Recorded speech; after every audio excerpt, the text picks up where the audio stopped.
30 seconds and counting. Astronauts report it feels good. T-minus 25 seconds. I believe that this nation should commit itself. 12, 11, 10, 9. Ignition sequence start. To achieving the goal 5, before this decade is out. 2, 1. Liftoff. We have a liftoff. Of landing a man on the moon and returning him safely to the Earth. Liftoff, the clock's running. On July 20th, 1969, Apollo 11 astronauts Neil Armstrong and Buzz Aldrin became the first men to set foot upon the moon. Houston, the Eagle has landed. It's one small step for man, one giant leap for mankind. 4 months later, Apollo 12 successfully landed on the lunar surface, and astronauts Peter Conrad and Al Bean walked on the moon November 19, 1969. And in April 1970, NASA launched the crew of Apollo 13 into the vast ocean of space to continue man's lunar exploration. But 56 hours into the mission, a devastating malfunction left the spacecraft leaking precious oxygen and the crew of 3 astronauts facing a life and death crisis. Okay, Houston, we've had a problem here. This is Houston. Say again, please. Houston, we've had a problem. We could have lost O2 tank 2. We got to get a pressure readout on that thing. O2 quantity number 2 is 0. We are vetting something out into space. Apollo 13's mission priority was no longer lunar exploration, but survival. With ground teams working around the clock, NASA faced the formidable task of returning the crews safely to the Earth. Failure of the oxygen tank on Apollo 13 almost brought the mission to an end in a catastrophic way. The mood in mission control was immediately one of disbelief. I have absolutely no clue to what happened. Something happened to the fuel cells in the oxygen tank. We're going to hit 100 psi in an hour and 54 minutes. That's the end right there. So they only had a few minutes of power left. We're still 70 to 80 hours away from the Earth. We were running out of time to get the spacecraft back on course. I don't think we should ever believe that rescue was inevitable here. Without use of the lunar module, the mission was lost. What do you think we got in the spacecraft that's good? It looks grim. This 2-part film will tell the story of the men, the mission, and 13 remarkable factors that cemented Apollo 13's safe return to Earth as NASA's finest hour. I'd say this is as serious a situation as we have ever had in manned spaceflight. Previously in Part 1. When I looked up and saw both oxygen pressures, one absolutely 0 and the other one going down, it dawned on me that we were indeed in serious trouble. After a ruptured oxygen tank cripples the Apollo 13 spacecraft, mission control and the astronauts immediately follow emergency procedures. The only way to survive the situation was to transfer to the lunar module. The lunar module could act as a lifeboat because it's an independent spacecraft. They were able to use it as a backup to the failed systems in the command module. It normally took 5 hours to power up a lunar module. They had to do it in 90 minutes. Without knowing exactly which way the spacecraft is in space, there's no way to get back home again. Alignment was normally done using stars. The problem after the incident was that there was debris floating around the spacecraft. The lunar module's descent engine is fired to put the spacecraft on a return trajectory back to Earth. Okay, Aquarius, you're looking good. Okay, Houston, burn complete. NASA works to reconfigure the 2-man lunar module to keep 3 men alive for over 90 hours. One of the great triumphs of the Apollo 13 rescue was the way in which the team managed to eke out the consumable store. In a situation like that, there's only one thing you can do. You just keep going, and you just keep thinking up where you can get more consumables. We've had loss of signal with Apollo 13 as it passes above the backside of the moon. We're at 77 hours, 9 minutes, standing by, continuing to monitor. This is Apollo Control, Houston.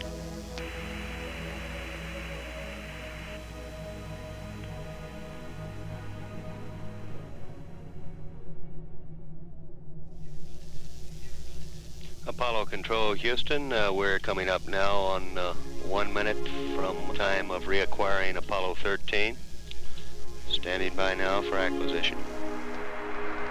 Aquarius, Houston, over. Aquarius, Houston, over.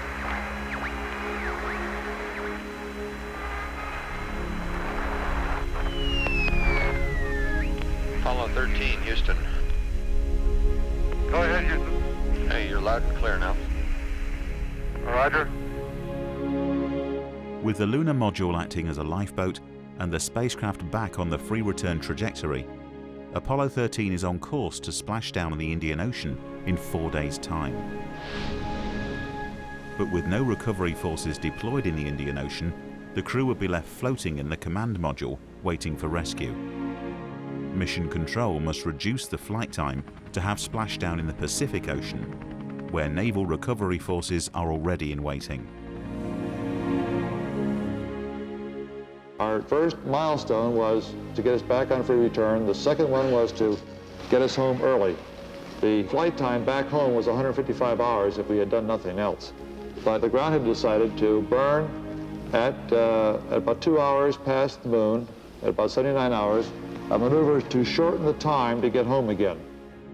Not only will a shorter flight time put less strain on the consumables, but it will also ensure the capsule re-enters the Earth's atmosphere above the Pacific Ocean. The team at Mission Control have two burn options. Both will require the use of the lunar module's descent engine. The first will speed up the flight by 36 hours. Although the fastest of the two options, this burn will require jettisoning the service module, something NASA is reluctant to do. That would expose the heat shield of the command module to very high and very low temperatures, and they were very concerned about cracking that. I mean, that heat shield was absolutely the lifeline. You couldn't re-enter the Earth's atmosphere if that wasn't in a good condition. Well, the main heat shield, of course, was not designed to operate in free space for extended periods of time. It's designed for re-entering the Earth. And there was some concern if you jettisoned the service module that you'd cold soak that heat shield and get problems, so for that reason they preferred to keep the service module on. Nobody knew if the command module could survive that thermal condition, super cold temperatures of space, coming back all the way without the service module attached. And in addition, the burn will require all remaining fuel for the engine, posing yet another problem. Further corrections to the spacecraft trajectory that may be necessary as the spacecraft approached Earth would no longer be possible. With this in mind, NASA chooses the safer second option, a shorter 4-minute burn that will return the crew only 12 hours sooner, but will preserve fuel for later course corrections. Given the success that the mission operations team were having in stretching out the amount of time that the consumables would last, there was no necessity to go for these very extreme options, and they could afford, therefore, to take the lower energy approach, leave some fuel in reserve, keep the heat shield safe, and come back at about launch plus 142 hours. It was mainly a question of what is the safest way to do this.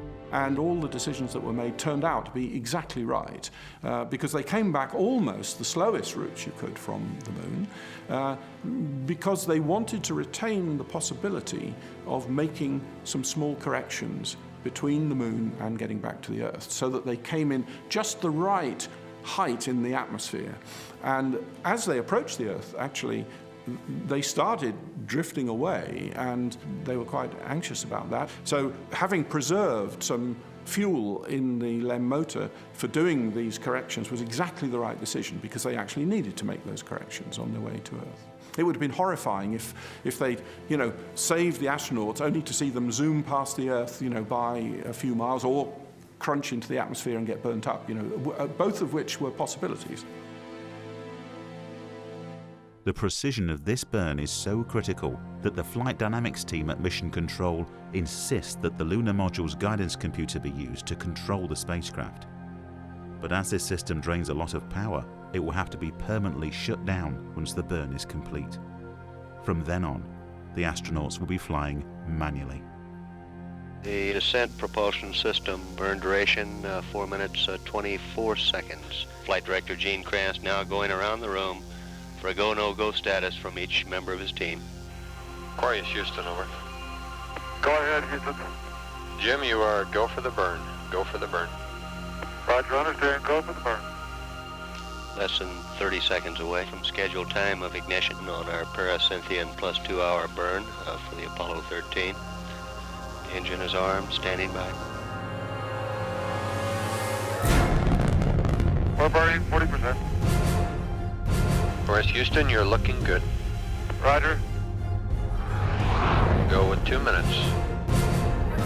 2 minutes, Roger.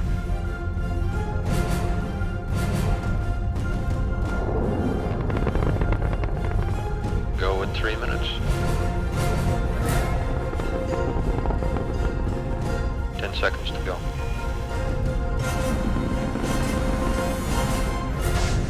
Shut down. Roger, shut down. I say that was a good burn. Roger. So now we want to power down as soon as possible. Commander Jim Lovell reporting shutdown. The engine is off. Apollo 13 now 5,426 nautical miles out from the moon. We're at 79 hours, 32 minutes into the flight. Almost exactly 24 hours after the oxygen tank rupture, the crew complete the burn. Apollo 13 will now arrive back at Earth for a splashdown in the Pacific. But in order to preserve consumables, every system in the lunar module is once again powered down, except for the guidance, communications, and water cooling systems. The ground was very much concerned with power, and we were too. And we decided to go into a power down mode. We turned off just about everything. I guess everybody, myself included, got a little bit fooled about how low the limb actually could get down to, and after completing this power down, it settled down on consuming about 11 amps an hour. The lunar module, one of the most sophisticated machines ever built, is now running on less power than a household vacuum cleaner. This is Apollo Control at 82 hours 30 minutes. The lunar module has been powered down on board the spacecraft. All 3 crewmen are scheduled to be eating at this time. In a strange way, the uniqueness of Apollo 13 came to our aid again, because this was the first mission to carry actually a level of wet pack food. So being unable to use drinking water because water was so scarce, they could actually suck moisture out of the wet pack foods to get water and electrolytes, which the body desperately needs in order to maintain the mental faculties. And mental faculties were needed pretty sharp for the crew under those appalling conditions. With Apollo 13 speeding back towards the Earth, the crew can at last afford to catch up on some much-needed sleep. Of course, in the early periods of this particular flight, we didn't want to sleep too much. We were sort of worried of what was going to go on. But I went into the command module one time to go to sleep, and Jack was on top of the couch, and I said, "Jack, put up all the window shades. Let's get the place nice and dark. We'll just relax and have it nice and dark in here. We can really get some sleep." And I woke up a couple hours later, and I was freezing. As normally happens, putting up window shades in space cuts out the sunlight and normally cools down the spacecraft, but in most flights, the heat from the systems will quickly rewarm it, and as soon as we get the window shades up, you'd be in normal position again. But we got the window shades off after that, and the spacecraft never did warm up again. Command module just slowly kept going down in temperature until I think just prior to re-entry, down to about 38 degrees. With no power for the electric heating, temperatures inside the spacecraft drop to almost freezing point. How does it feel, Jack? I tell you, it gets cold. I don't know whether we'll be able to sleep tonight. It must be about 35 or 40 degrees. And they both came down here rubbing their hands, shivering. It's pretty cool upstairs. Right, that's what I was worried about. The command module, which was dead, completely switched off, completely lifeless, was cold. There was ice forming on the inside of the windows. The crew were beginning to suffer because of that environment. We became concerned about keeping warm, and Fred and I broke out our lunar boots, which we had stowed away in the lunar module, and Jack looked at his wet feet a couple times. But he had an extra set of underwear, so he put that on. They were so cold, they were not even able to sleep properly. And in restricting their water intake, I think Fred Hayes had a urinary problem as a consequence, and he was in pain for quite a lot of time on the way back. It was sort of a chilling coldness. The walls were perspiring, the windows were completely wet, and it wasn't too healthy. I recall that we went in there to get some hot dogs one day, and it was like reaching into the freezer for the food. It was a dire state. It was a real emergency situation. The dropping temperatures not only pose a threat to the astronauts, but to vital equipment on board the spacecraft, which can be damaged by the extreme cold. In normal flight, the command service module would maintain reasonably steady temperatures. So you design things generally to work about 20 degrees centigrade, you know, normal temperature.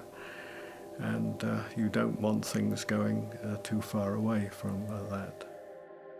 With the crew and the success of the mission dependent on this precision equipment, it is essential that Mission Control keep the spacecraft within the acceptable thermal conditions.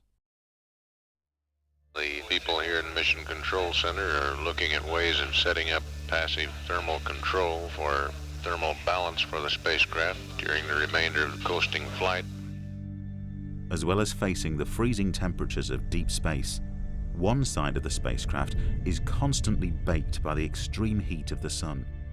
In Earth orbit, of course, low Earth orbit at least, half the time you're in sunlight, half the time you're in darkness. On the way to the moon, the sun's there all the time.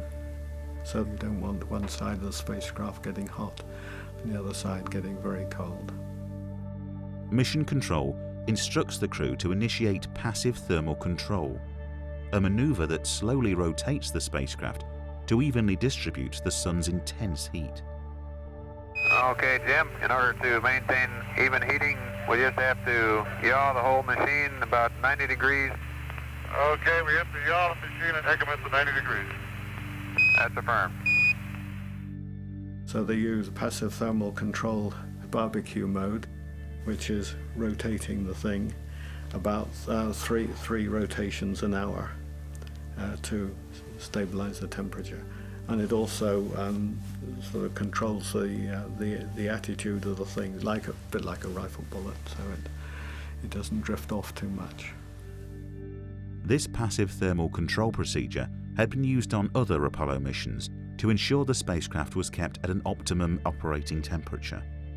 But for Apollo 13, the maneuver has the added bonus of warming the crew in the near-freezing lunar module. They modified the angle of the spacecraft so that the sun would warm up. They warm them up through the windows, basically.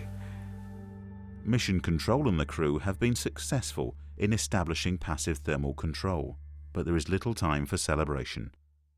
Ground teams must now turn their attention to a new problem looming on board the spacecraft. When you breathe oxygen, you exhale carbon dioxide. And that carbon dioxide, if you don't do anything about it, builds up in the sealed environment of the space capsule and becomes a poison. And so, left unchecked, the carbon dioxide concentration goes up, the astronauts feel sleepier and sleepier, and eventually they go to sleep and never wake up. However, all of the Apollo spacecraft have systems that can remove carbon dioxide from the air in a process known as scrubbing.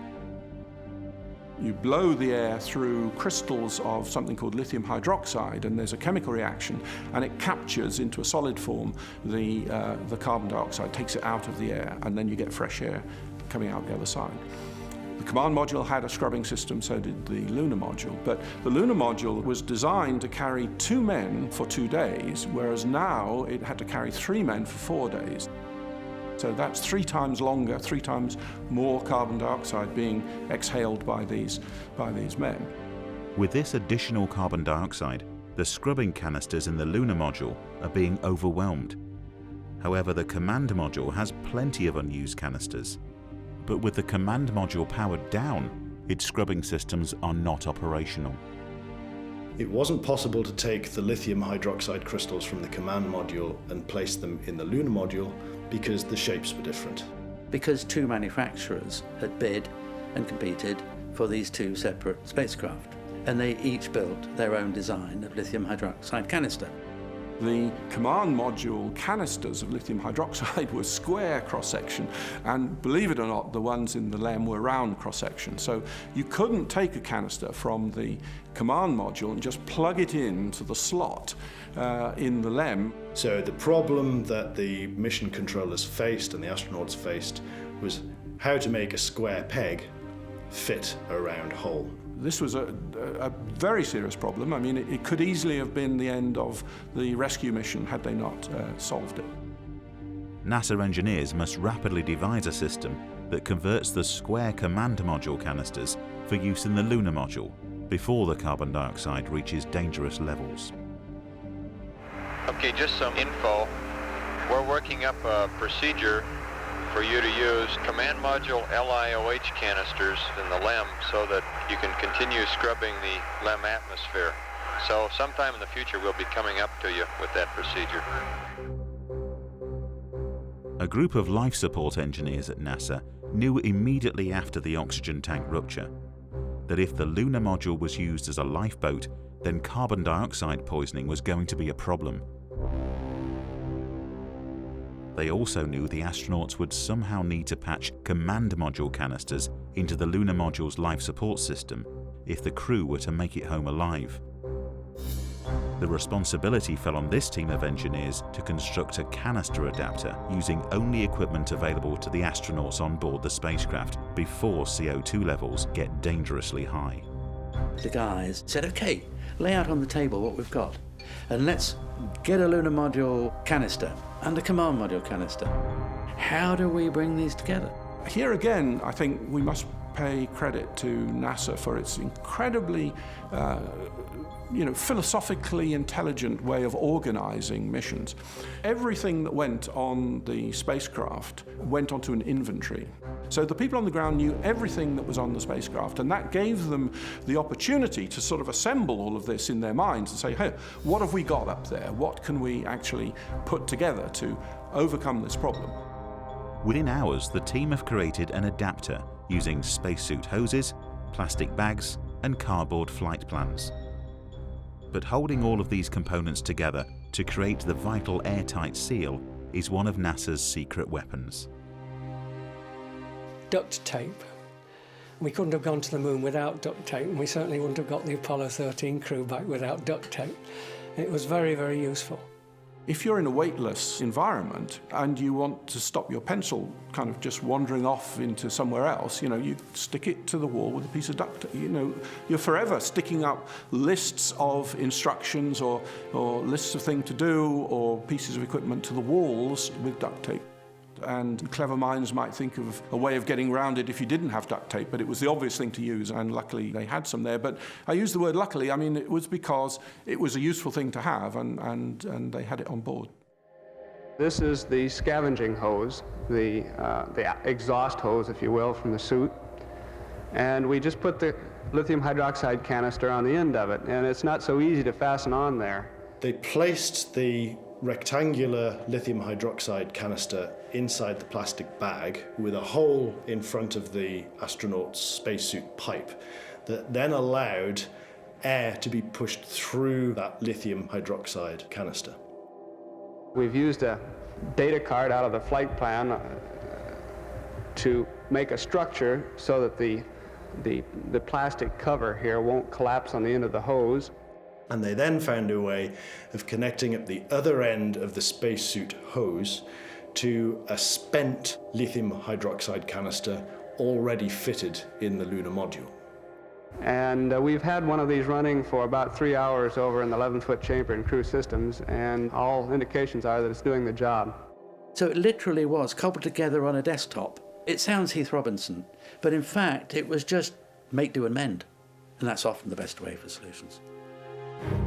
Mission Control's final hurdle is creating a clear procedure for the tired and cold astronauts to follow to correctly assemble the canister adapter. We wish we could send you a kit, and it'd be kind of like putting a model airplane together or something. As it turns out, this contraption will look like a mailbox when you get it all put together. The ground read us up a procedure in order to adapt some of the command module lithium hydroxide canisters for use in the LEM. And as they read this thing up, Jim and I constructed one of these things.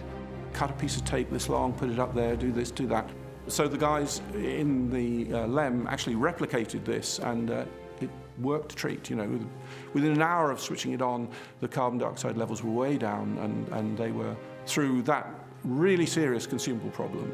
So these were very effective devices, and we used 4 of these command module canisters and never did use the main canister that we had in reserve for the LEM.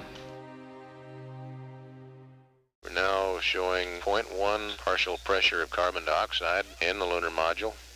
So apparently the engineering using the command module lithium hydroxide canisters and the plastic bag and the suit hoses is working out all right.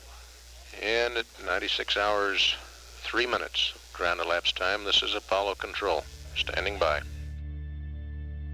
Having avoided carbon dioxide poisoning, the crew can breathe easy. But concerns are now growing at Mission Control about the spacecraft's trajectory. The flight dynamics team tracking Apollo 13 can see it drifting off course. Although this drift is small, its impact on the capsule's re-entry into the Earth's atmosphere could be disastrous. You are looking to enter the Earth's atmosphere around the side of this great big sphere at an angle of between just 5.5 and 7.5 degrees, coming all the way back from the moon. So the precision with which you align the flight path is crucial to keeping the crew alive. If Apollo 13 stays on this drifting flight path, its re-entry angle will be too shallow, and the capsule will skim off the Earth's atmosphere, stranding the crew in space. The astronauts must once again perform a precision burn of the lunar module's descent propulsion system and trim their flight path, steepening the capsule's re-entry angle, ensuring it is captured by the Earth's atmosphere. But if the burn is not accurate and the angle is made too steep, the heat shield on the capsule will fail and the crew will burn up during re-entry. The astronauts' lives now depend on the accuracy of this maneuver, but with no power to run the lunar module's primary guidance computer, it was shut down after the last acceleration burn. Mission Control now need a method to precisely align the spacecraft to have any chance of correcting the re-entry angle. The procedure for putting the spacecraft in the proper attitude would be to use the Sun and the Earth as reference points. This, of course, would be a backup procedure. The normal procedure would be to use the onboard guidance equipment, and only in the event of some unforeseen failure would this backup procedure be used. With no power available for the lunar module's primary guidance system, the crew must use the secondary abort guidance system, which consumes less power. This system will help the crew position the spacecraft for an accurate burn, but must first be calibrated to be of any use. The technique that must now be used has only ever been trialled once before, by only one astronaut, Jim Lovell. On Apollo 8, we were concerned with perhaps losing a platform on the return voyage home, and since no one had ever made a lunar trip before, we were looking at sort of way out ways of determining how we could make these corrections home. And some of our people here at MSC had come up with an idea about using the terminator of the Earth to orient the spacecraft and then the sun position to get orientation and pitch. And with that knowledge, we could then make corrections to correct our angle of entry into the atmosphere. This backup procedure uses the Earth's terminator as a target. The terminator line is the separation between the illuminated day side and dark night side of the planet. The terminator provides a fixed target on the Earth and can be used to establish an accurate alignment. And the way that they did this was to use the Crewman Optical Alignment System, or COAS. And by maneuvering the spacecraft so that the COAS had the Earth's terminator aligned with the site, it was possible to create the correct geometry for the burn to take place in the right direction.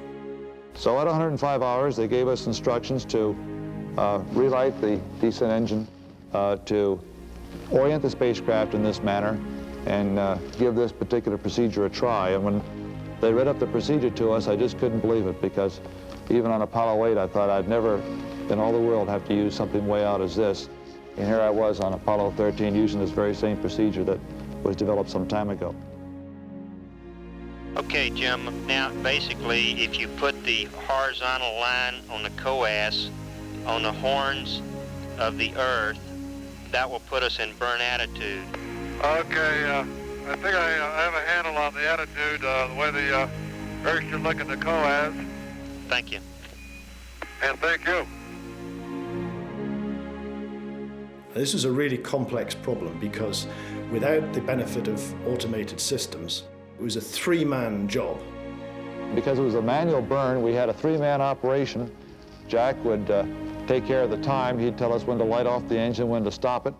Fred handled pitch maneuver, I handled the roll maneuver, and I pushed the buttons to start and stop the engine. So maybe we ought to recommend a three-man LEM after this, I don't know. That kind of maneuver takes an immense amount of skill, and this is where the selection of test pilots for the astronaut teams became really important. Here were people who were used to jobs in which their lives depended on making very precise, good, snap decisions, controlling aircraft in often very precarious situations. And so the Apollo 13 pilots were absolutely the right people to undertake this maneuver. Okay, stand by. 2, 1, mark it. Ignition. Coordinating that maneuver between the three pilots was something that had to be done right first time. Thrust looks good. Shut down. And it's that test pilot background that really gave them that ability. Okay, looks good. Nice work. Let's hope it was. Despite being cold and tired, the three astronauts execute yet another perfect burn maneuver, correcting the flight path and the critical re-entry angle. How's it going, Fred? It's fine. Just wanted to let you know that you're pretty much right in the middle of the fairway there. And well, everybody down here is 100% optimistic. Looks like we're on the upside of the whole thing now. Okay, that sounds good.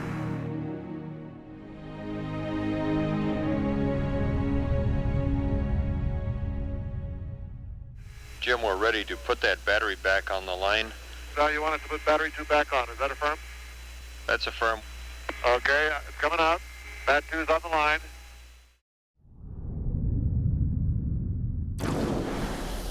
Within hours of the oxygen tank rupture, Apollo 13's main power supply was dead.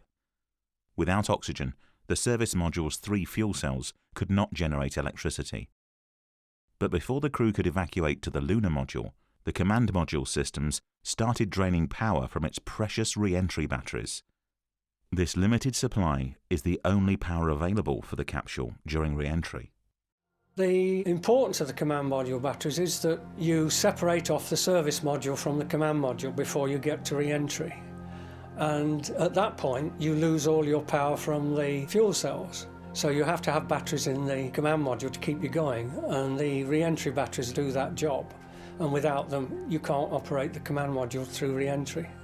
There was no way that the astronauts would survive if the re-entry batteries on the command module had less than full charge.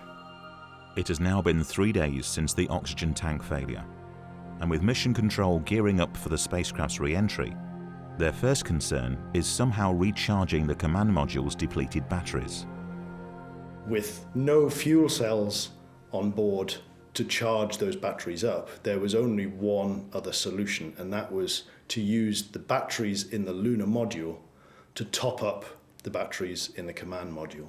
Basically a trickle charge, where you just keep it bleeding away while you're also using the main power of the lunar module to keep the main environment alive until you cut loose and you're just in the command module.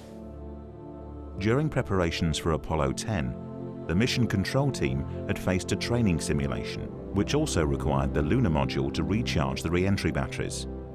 Now, thanks to NASA's rigorous training program, ground engineers already have a proven procedure for battery charging at the ready. And having shortened the flight time earlier in the mission, there is definitely sufficient power in the command module to keep the crew alive and supply enough charge to the command module batteries. We have a procedure which involves power transfer from the LEM to the CSM. Okay, Houston, Aquarius, so we go for proceeding with battery charge. Okay, go on to battery charge. Roger. The crew at this point has successfully completed the transfer of power from the LEM onto the command module battery charger, which is charging the 3 entry batteries to bring this from its current level of 20 amp hours up to about 40 amp hours, which would be essentially a full charge. Our flight progressed that way down to about 5 hours prior to entry of the atmosphere. And we were just merely hanging on. We had a dead service module. We had a command module that had no power to it. We had a lunar module that was a wonderful vehicle to travel home with, but didn't have a heat shield, unfortunately, and shortly we'd have to abandon it. In preparation for re-entry, the service module is jettisoned, giving the crew their first chance to see the extensive damage to their crippled spacecraft. You can jettison the service module when you're ready, no big rush. Okay, sounds good. Jim and Fred were in the LEM, and when Jim yelled fire, I jettisoned the service module. And it went off, and Jim began to pitch around to try and photograph it. It was, to me, sort of an amazing sight. And there's one whole side of that street missing. Is that right? Right by the high gate antenna, the whole panel is blown out. Almost from the base to the engine. Copy that. I couldn't see exactly what was damaged. I could see material hanging out from the interior, and Fred was taking pictures and Jack was taking pictures of the service module, trying to capture some of the damage that we could see. With the dead service module set adrift in space, Mission Control and the crew turned their attention to powering up the frozen command module capsule. Brown, of course, was working feverishly with Jack in the command module to make a successful entry through the atmosphere. Aquarius, Houston. Go ahead. Okay, you're go to start powering up the command module. Righto, we're starting now. Mission Control have developed an entirely new procedure for powering up the command module from scratch, something NASA never believed it would have to do while the capsule was in space. The procedure in the command module was quite lengthy because we really threw away the book. We had never powered down a command module in space, and we had never reactivated one. And we wanted to get it right, and so I read back every switch and every circuit breaker. But with an already limited power budget and time frame, this procedure is further complicated by the freezing temperatures on board the spacecraft. They were breathing out water vapor. This was just condensing on the walls, running down the walls and windows. So there was a real concern about the moisture. If things had not been insulated well and sealed, it would have gone into the electrics and could have caused short circuits. They probably wouldn't have got back.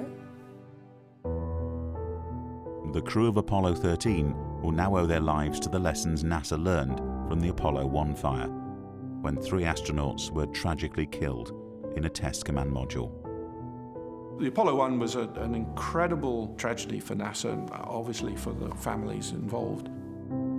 But it kind of brought NASA up to a halt. You know, it was just at the beginning of this program, and they'd lost 3 astronauts. That was a terrible shock. The Apollo 1 fire was caused basically by bad quality workmanship in the wiring and NASA's lack of understanding of what it meant to pressurize the command module well above atmospheric pressure with pure oxygen. As soon as you do that, the flammability of materials increases tremendously, and things burn so rapidly. When a wire in one of the capsule's electrical systems arced, flammable material in the pure oxygen environment caught fire immediately, killing the crew in seconds. So NASA learned a lot of lessons from that about switches, about wiring, about inflammable equipment. There was a materials review all through the space program to make sure that anything in an oxygen atmosphere in a cabin was non-flammable. The funny thing is, they didn't look inside the oxygen tanks, and they were 100% oxygen with flammable materials in them, and that, of course, was one of the causes of the problems we had on Apollo 13. But thanks to the insulation improvements made to the command module after the Apollo 1 disaster, condensed water in the Apollo 13 capsule environment would not short out any vital re-entry systems during the power-up. I think they did an amazing job to get it powered up, considering it had been practically frozen for quite a long time. I guess I really wasn't thinking along those lines because I knew that we were re-entering very shortly, and that regardless of the damage to the heat shield, that you had to take it or not take it. After the Apollo 13 mission, a review board was set up by NASA to investigate the cause of the oxygen tank failure. And it was eventually determined that an unlikely chain of events had resulted in a fire in oxygen tank number 2, causing it to rupture. But during the Apollo 13 mission, neither the crew or NASA had any firm ideas about what could have caused such a catastrophic system failure. Many at Mission Control had expressed their concerns about the integrity of the command module's re-entry heat shield. If there had been an explosion or meteor impact on board, shrapnel and debris may have cracked this vital protection against the intense heat of re-entry. And without an intact heat shield, the capsule and crew would burn up in the atmosphere.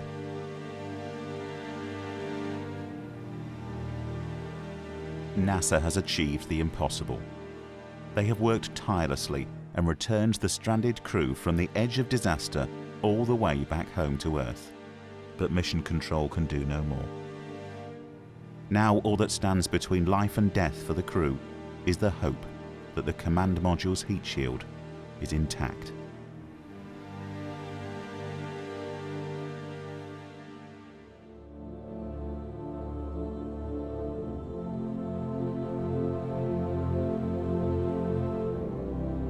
My only thought then was, as I was sitting by myself inside the lunar module, I could see the Earth because it was the nice big triangular window. Well, Fred and Jack were powering up the command module, and even though maybe it wasn't noticeable to me, it looked like it was getting bigger and bigger and bigger. And I kept yelling back to Jack, "How are you coming? Are you doing fine? You know, when can I leave Aquarius?" Yeah. He was a little bit nervous when he was kept asking. He kept saying, "Jack, how you coming? The Earth is getting bigger." I think he was trying to hurry me, but I don't know. But Jack did a fine job, which was, I think, accountable for some of our good guidance into a landing. I then went from the lunar module, closed the hatch, came on down, and we jettisoned the lunar module and came on in with a spacecraft. With just 1 hour before re-entry, the crew must abandon the lunar module, the vehicle that has acted as a lifeboat for the last 4 days, and save their lives. The trials of the Apollo 13 mission remain a testament to the flexibility and reliability of the Apollo lunar module. Okay, you are go for fire alarm.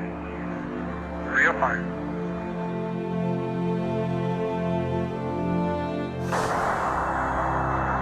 I'm good. Okay, copy that. Farewell, Aquarius. Thank you.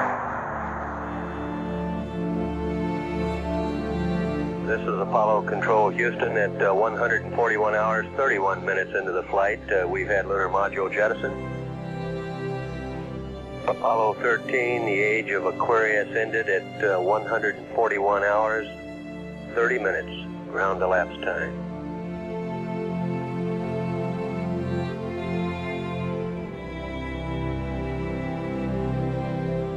Well, I'm very much disappointed, just as Fred is and Jack, that we couldn't complete the mission. Palmyra has so much to offer, we thought. We spent an awful lot of time on it. I, of course, would like to have landed on the moon, but I feel that perhaps what we got out of this flight was also well worth it. The command module now plunges into Earth's thick atmosphere, losing radio contact with mission control. If they can survive re-entry, the astronauts will finally be home. Apollo Control Houston, the period of blackout for the spacecraft should have begun about 20 some odd seconds ago. Apollo 13 should be coming up on max G right now.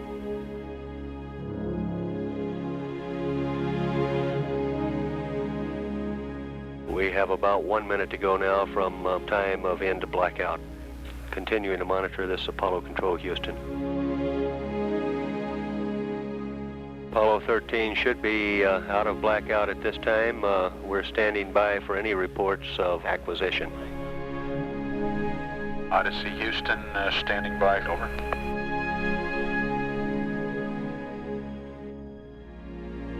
Odyssey Houston, standing by, over.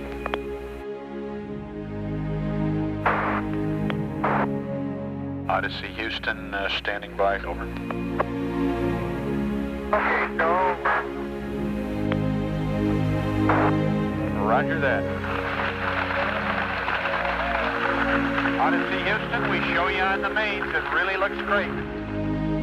Extremely loud applause as Apollo 13 on main chutes comes through loud and clear on the television display here.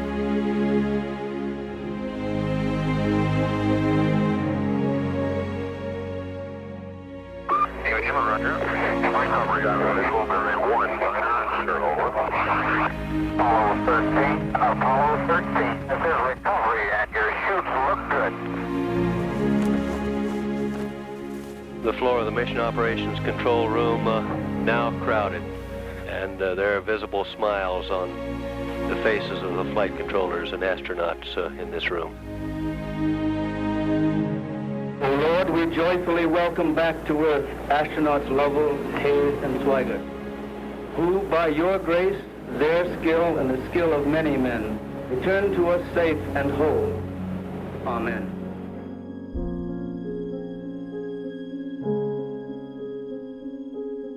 I kind of think one of the most important points that can be made of this flight is the cooperation and the coordination and the initiative that people have when suddenly faced with an unusual situation that can respond to come up with the answers. And they did. They read us up procedures. Fred, Jack, and I practiced these procedures by reading them and then completed them. I think it's amazing the way that people can respond so fast to get this job done. You know, there's a saying about a steely-eyed missile man, about people who work on rockets and spacecraft.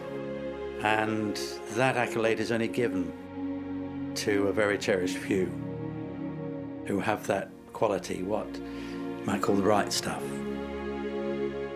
It was not until all those 3 parachutes came out and you saw splashdown that then all those emotions were released. Personally, I regard Apollo 13 as an immensely impressive example of engineering. The systems engineering, the organizational engineering was so solid, was so intelligent, was so well structured that when the accident happened, the organization was found totally capable of dealing with it. And I think that's very impressive, and I can't imagine why anybody would want to be anything other than an engineer. It was certainly an amazing achievement. Obviously we were really over the moon that we got them back. I think Apollo 13 did show NASA and engineering their very best, and it's a matter of pride to have worked on the Apollo program.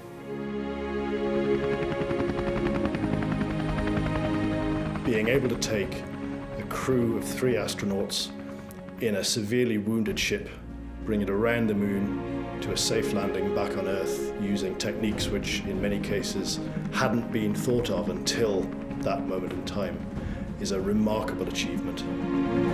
I think Apollo 13 is possibly the pinnacle of NASA's achievements in space so far. Failure is not an option. And it was that idea that we could prevail, that we had to respect the science, the physics and the engineering, never let it get away from us, but we can do these things. It was the finest example of that spirit that's not only in NASA, it's within people, this is humans that did this. In this situation, and all similar situations, it's really about people and about what they give beyond what they're asked for.